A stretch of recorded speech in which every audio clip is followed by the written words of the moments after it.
Parke taşlarında yağmur birikmiş, susamış sonbahar kuşları için. Gel yolcu gidelim eskilerden bir yoldaşa, veda anılarına, bol sohbetli, bol bereketli.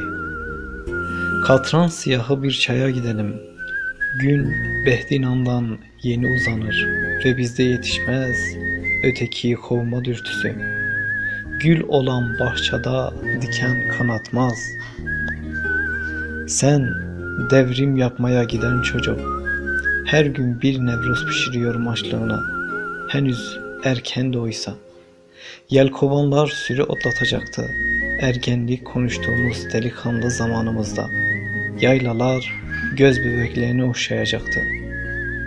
Evet, değişti senden sonra, artık aşklar yok.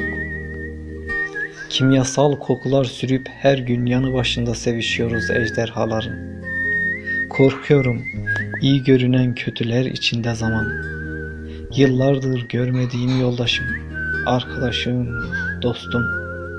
Şehadetine gömüldüm, beni de vurdular bir akşamüstü. İnceden bir toprak, mazi yerlerden. Getirsem ölürüm, gelmezsem ölüm.